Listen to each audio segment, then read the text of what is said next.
Hello, everybody. Son Adelaja here. Apologies for the little, technical problem that we had. We are coming back to this. We are launching this program, the Nigerian Mindset. It's a program where Israel Balogun from Lagos, Nigeria, comes to challenge me about my assertions on Nigeria, and especially about my declarations and talks and speeches on Nigeria. So we are going to go to him, and he's going to, introduce us to the topic of today. But before then, I want you people, especially ladies, to pay attention to the latest book I just released, which is called "Ladies, Forget About Marriage, Build Your Life." Ladies, forget about marriage, build your life. Ladies, forget about marriage, build your life. So this is the latest book I just wrote. I know there are a lot of people who don't have work are going to have issues with that, and they are going to do their own program or live broadcast about the title of the book. But it's good. They will help us broadcast it and popularize it. But this is an important topic for women and for ladies. Build your life. Forget about marriage. Build your life before you think about marriage. Marriage will come later, and it will be successful when you have built your life earlier first. But if you are not built your life and you're trying to marry first and trying to think that marriage will make you happy, you'll be highly disappointed, because marriage won't make you happy if you have not built your life. If you have built your life and then you marry, then you stand a chance to be happy.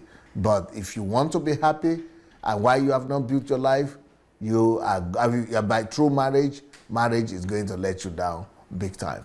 So let me welcome Mr. Israel Balogun right now to introduce us to the topic of today. Hello, Israel. Hello, DSA. Yes. And again, I welcome our viewers back to the program. I believe that by the end of this program today, you will understand vividly what DSA means by the word "I will change Nigeria in 10 years." Yes, I want to ask, the topic is, I challenge DSA cannot change Nigeria in 10 years, basically because of the level in which Nigeria has been destroyed. Or let me even say that Nigeria is not even yet a nation, talk less of making it great. How do you want to build a nation who does not have any foundation upon which you are coming to build? And I began to say that there are so many instances, there are so many problems on ground that are going to be a core reason why 10 years cannot be enough. I've said earlier, everything I'm going to be saying here today are not my thoughts. If it's not my thoughts, I know what I'm thinking. But I'm thinking on behalf of Nigerians. I think like Nigerians on this program. I will be speaking like Nigerians on this program.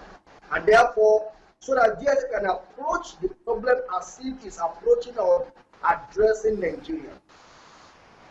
One of the major problems on ground, as I said, was Nigeria is made up of 200 million people presently, if we are not more than, because the rate in which population of Nigeria is growing, they have to do something radically to stop it.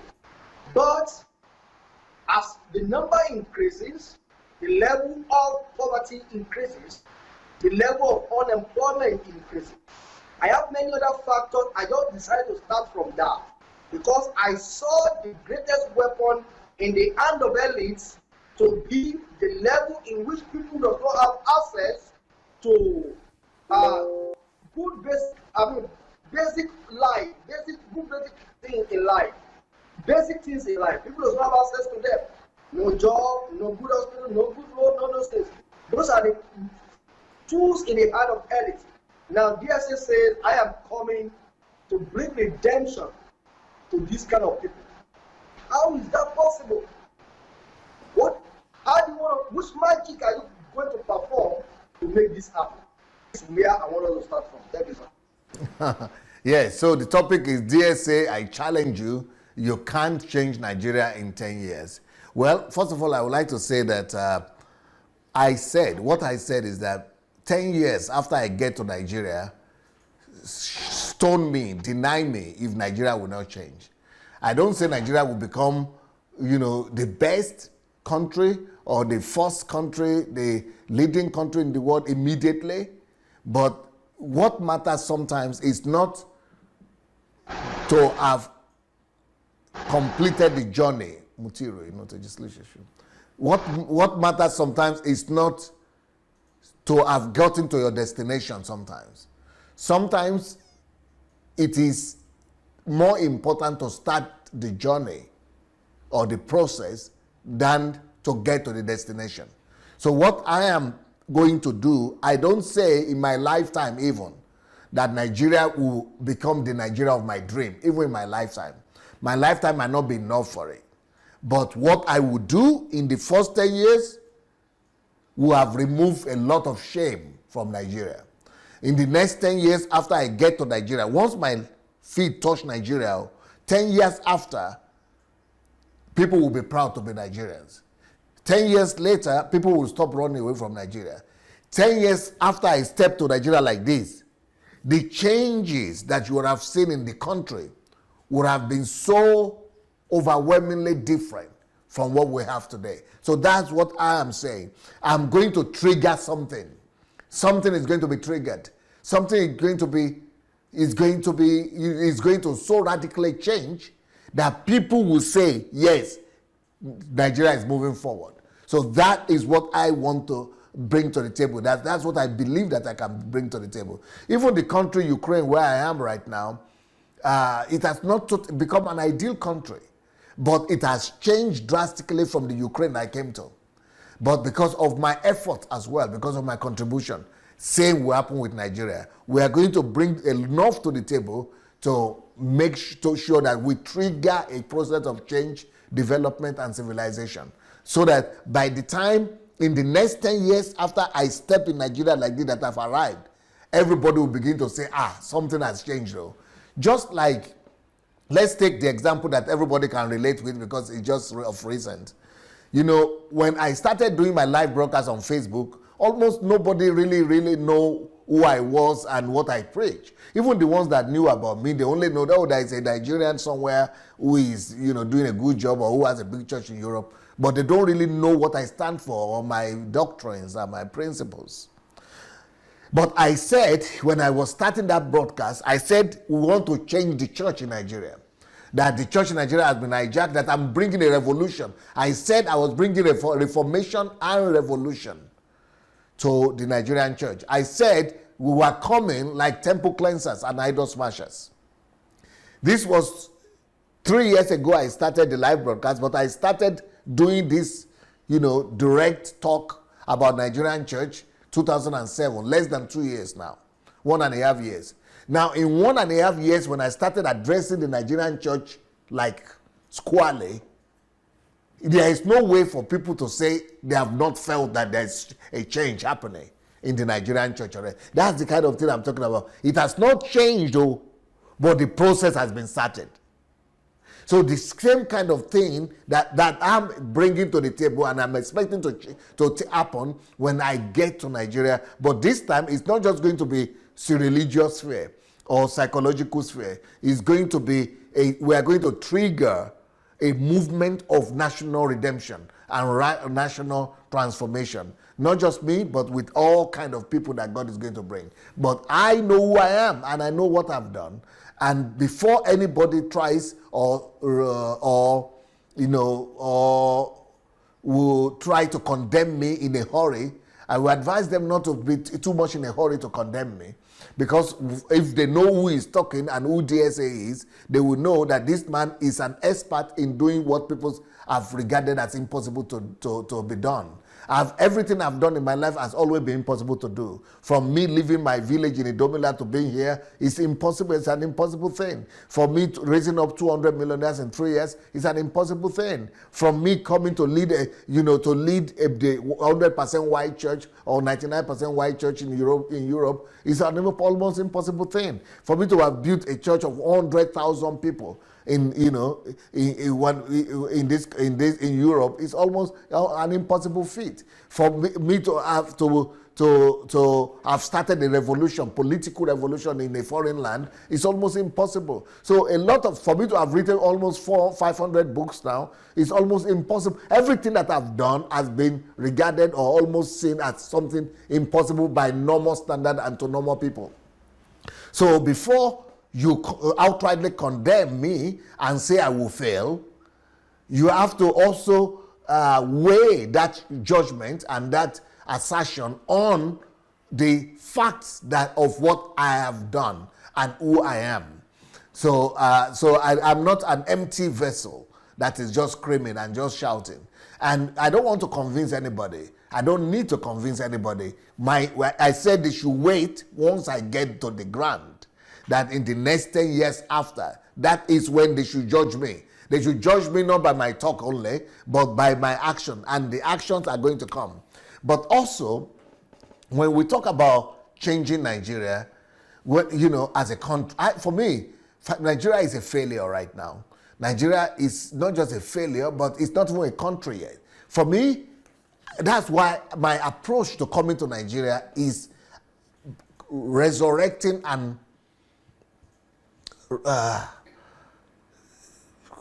I'm basically coming to Nigeria to bring dignity to the nation of Nigeria and to Nigerians. In my own mind, I'm coming to rebuild Nigeria all over again. My own coming to Nigeria is not just about, I'm not a politician and I'm not planning to be a politician.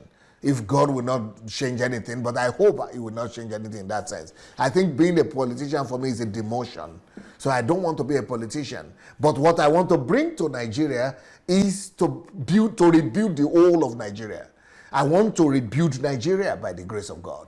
Not just me, with all the people God is going to connect me with, but I'm talking for myself. And because I know what I know, which other people might not know. So I could say, we are coming to rebuild Nigeria. And not just to rebuild Nigeria politically, but to rebuild Nigeria for me, Nigeria is not a country right now. Can you imagine that Nigeria, we say we are a country, in a country where, what we call country, you are talking about 200 million people. That 200 million people, for me, is, our government and our whatever we have right now is just a shame to those 200 million people. It's a disgrace to these 200 million people. Who are the people we even call Nigerians in the first place? The people we call Nigerians are not more than 20% of Nigerians. So let's say if we are 200 million people, maybe 20 million people are the people who are really saying they are Nigerians. Okay, for example, each time I watch Nigerian television, I cannot just believe it. Everybody is speaking English in a country where almost 50% of the whole country doesn't even, or cannot even write and, read. A country that cannot write and read, not just in English, but even in their own native language. And you are saying you have a country, if half of your country cannot even understand what you are saying, and then our president and everybody is speaking in English. Every television program you see, most of them are just speaking English. How could you even say, so who are the people we call Nigerians? The people we call Nigerians are the ones who we understand we are the elite. It is the elite that are calling themselves Nigerians, but we don't really know who Nigerians are. We have cut ourselves a niche. We have cut a niche for ourselves. We have cut a world and our own little world for ourselves where we abide in, where we speak English, we speak, Nigerians are these Nigerians, but we don't know Nigerians. We have separated ourselves from them. The real Nigerians, 50% of them cannot read and write. Can you believe that? So who are we talking to? Even we that are talking right now, you think we are talking to Nigerians? Nothing like that. I'm just talking to people who have access to internet, who can speak English. These are not Nigerians. We are not reaching Nigeria yet. So who are the people who call Nigerians? That's one of the first things I want to change. I want us to begin to acknowledge that Nigerians are not the English-speaking Nigerians or the 20% that are elite that can speak, that can understand what we are talking about.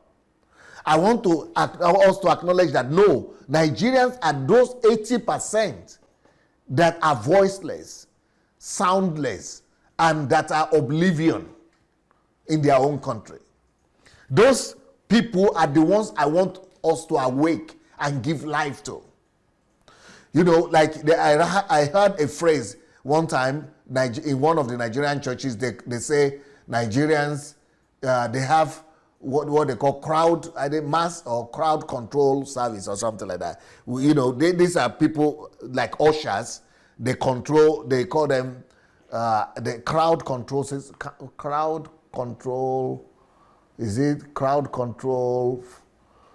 force or something like that. So these are like the ushers. Ushers are controlling, you know, what they call the people, citizens, their own countrymen who are also members of the church, who are bringing tithe and offering. They are calling them mass. I think mass or control, crowd control unit. So they have crowd control unit. So these are people who are supposed to control crowd. So that is the attitude of our elite to Nigerians. We don't see them as citizens. We don't see them as indigents. We don't see them as colleagues, as equals. We call them crowd control unit. They are supposed to be controlled and removed from the road. That is the way politicians relate to them. That is the way police relate to them. That is the way pastors relate to them. They are just crowd. So those people who are crowd, who are regarded as crowd, as non-entities, as empty, you know, statistics, those are the ones that I want to bring, I want to give light to, I want to breathe life into them. So that's why I want you to understand what I mean by changing Nigeria. I'm not talking about the elite and the politicians as such. I am talking about these people that people don't even recognize as Nigerians. So I'm going to, if you don't mind me, Mr. Israel, I'm going to now show, because I got your topic, you sent me this topic earlier. So I'm going to show you my own understanding of what it means to change Nigeria. So, you know, can you show the dignity slide? I'm going to show a slide. I don't know if you have opportunity to see what I will be showing. Yes, you see it? I'm watching it live on Facebook. You see it, right? I will see it when it comes online. Okay, good. So this is my greatest assignment in Nigeria. To me, what it means to change Nigeria is to bring back dignity for all Nigerians. When I talk about all Nigerians, I'm not talking about politicians or the ones who have finished university or who speak English or something. I'm talking about ordinary Nigerians, especially those ones who cannot even speak English.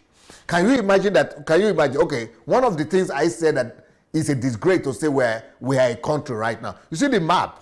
You see the way that map is so beautiful. See the way that every state is so elegant and colorful.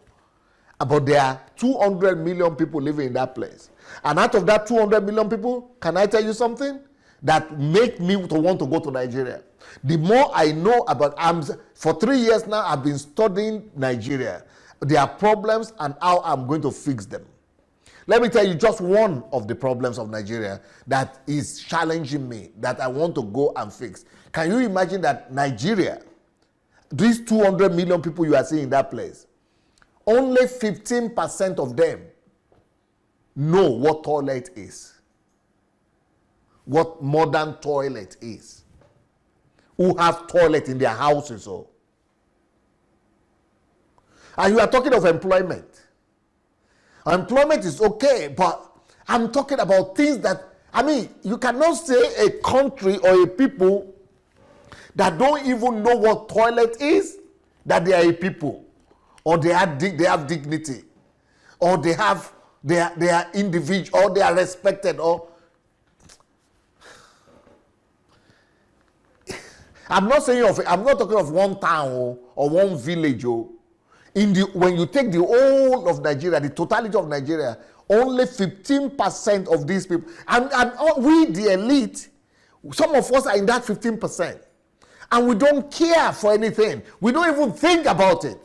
If you tell this statistic to Nigerians, that only 15% people have toilet in their country, they will fight you. They will argue with you. They will say it's not possible. What do you mean? What do you mean? Don't say that, Joe. But really, that is the statistics of the country they call a country. That is not a country. A president and some people call themselves president, ministers, governors. They are all a disgrace.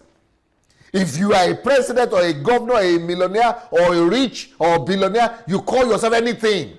You say you are successful, you are a comedian, or you are a entertainer, or you are flying private jet. How can you be private? How can you be flying private jet in a country where only 15% has toilet? So when I'm talking about changing Nigeria, these are the kind of things that are in my mind.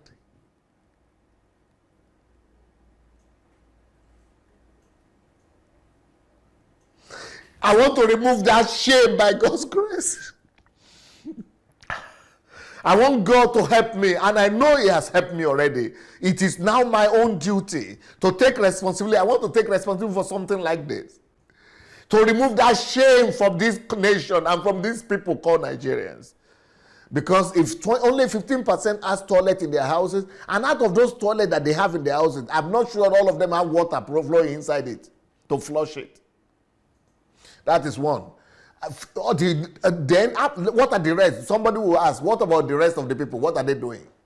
The rest of the people, 50% of all Nigerians, so apart from that 15%, those are the elite.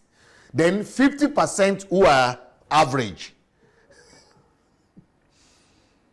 They use, is it pit toilet, they call it, or latrine toilet, latrine pit toilet. All. They just have all outside somewhere there in their house. Outside their house. So 50% of your country, you call country, in 21st century, they are using pit latrine. 50% of the whole country. And you are saying you are wearing agbada. What is the good of your agbada? I don't care about it. You are saying, oh, and Nigerians are buying the latest Mercedes, the latest iPhone, the latest iPad, the latest, airplane, the latest, Jeep, the latest thing. What is all that? That is a shame and a disgrace. That is nothing. That is, we are living for emptiness, not for things that matter. 50% are using pit latrine, and then you say, what about the rest? So 15 plus 50, that's 65. What about the rest of the country? In your country that you call country, the rest of the whole country, they just do defecation. Defecate everywhere, anywhere they can see. I've sent a team to Nigeria. I have a team from my church, from my team, from our country, from Ukraine, in Nigeria right now. They went to see my school, and they sent me a photograph where I went to. And they went to Idomila, to my village. Later on, we'll show you the photographs later on. So they went to Idomila, and they were taking photographs of all the place where I grew up 40 years ago. And then they are saying, where is the toilet in this school? A whole school, secondary school, no toilet. I was there 40 years ago, no toilet. And how did we attend toilet? What toilet were we going to? They didn't even consider to put toilet in a whole school. I mean, not just that school.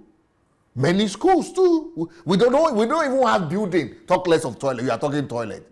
We don't even have share. You are talking toilet. What toilet? Toilet? How many in the whole city, in the whole town itself? How many toilets do we have?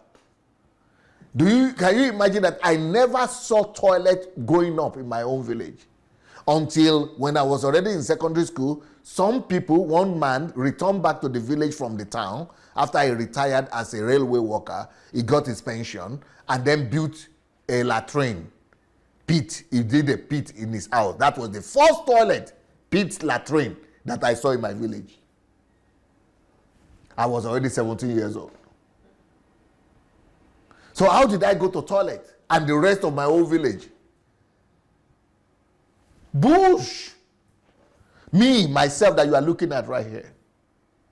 So we are talking of a country like this, and you think it has changed? It has become worse. So a country like ours, that we say is a country, you cannot, I don't even know how you could even say you are a president of such a nation, or you are a millionaire in such a nation, or you are having a car, or you are having a Mercedes, and you are bragging about jet and all that, in such a nation where your countrymen, individuals, human beings like yourself cannot even go to toilet. Okay, toilet is even far. In Nigeria, almost 193, statistics just came out, 93 million people are living on $1, less than $1 a day. 93 million people. And you say you have a country. It's a disgrace. 93 million people. I'm not saying 9 million or 3 million. 93 million, that is like a continent almost. That's like many countries together. Almost 100 million people. So those are the kind of shame that I am thinking of when I'm thinking of coming to Nigeria. We've got to, I have a strategy and I have plans. We've got to remove this shame from our people. So these are some of the things I'm looking at. So let's talk about Nigeria. How can you say you have a country? You know how many Nigerians have water flowing in their, in this country where I am now, for example, if I tell somebody that they don't have water flowing in their houses to bath or to wash, water, tap water in every house, in every room, in every apartment, they will say, no, you are not talking water. What do you mean? It's not possible. But in my own country, in every apartment, in every house, in every room, to have tap water, less than 20% of my whole 200 million people have tap water in their I'm not talking about the one outside in the compound of the house. So I'm not talking about just water for the whole family in the house. I'm talking about inside the apartment, in every apartment. Less than 20% of Nigerians have water, including elites and politicians and pastors, GOs, all of them. When you put all of them together, they are less than 20%. And you are saying we have a country? It's a shame. For me, we don't have a country. We need to build a country all over again. We need to build a new Nigeria. We need to rebuild Nigeria from scratch. And the plan that I have for Nigeria is to rebuild the whole country. That's why I say it might not finish in my own lifetime, but we will have, in the next 10 years after I get there, we will have triggered something that you will see the difference in what we are talking about. You will begin to see dignity. So I am talking about, I have two plans. The minimum plan is to just remove the dignity, to remove shame and bring dignity to all Nigerians, as many as possible at least. But the maximum plan is what I'm talking about, to rebuild the whole country. My maximum dream is to rebuild Nigeria physically. I'm talking of rebuilding, reconstruct, destroy everything. The other day, they just inaugurated my governor. I come from Ogun State. And the capital of my state is called Balogun. And they had a drone or plane, showing the city. That's not a city. That's a shame. I'm going to show you my own village where I come from. Some photographs. Human beings have been dehumanized. People shouldn't be living like that. But thank God, that country has given back to me. That country, now, it is a time to be proud and to be rewarded. Because at least I know myself and I know what I'm coming with. The fact that that country has given back to me, it is now time for our sons, for the son of Nigeria to bring dignity back to Nigeria. And not just me. There are a lot of other people that will come to restore our dignity, that will come to remove shame from her, that will come and wipe away our tears. Sons like myself that this country has given birth to. But what we have right now, I'm shocked that our people, our elite, are not screaming and are not talking about this. In our country right there, apart from 50% not know how to read, even right now, children, we have almost 13 to 15 million children that are not going to school. That is just appalling. And for $5 billion, we can resolve all that. But it's like nobody really cares. So what I'm going to do with this slide that you are looking at is to show you and give you a, because we might be talking about different things. So what am I talking about changing Nigeria? What do I mean? What is my definition? What am I coming to do? So I decided to give you this. So maybe after you see this, this is the program minimum, the minimum program. The maximum program is to rebuild the country. But this is the minimum program. Let's go. Dignity for all Nigerians. No one should beg for food or go to bed hungry. I did that in this country. In this country, apart from our own central church, where we were feeding 2,000 people a day. 2,000 people every day. But apart from that, we have other centers all across the country where we are making sure that nobody goes to bed hungry. When we started doing this, and we did this for maybe 5 years or so, or 10 years, the country, the government became so ashamed that they took it over. Now we don't have to do it. The government now makes sure nobody goes to country hungry. I mean, nobody goes to bed hungry.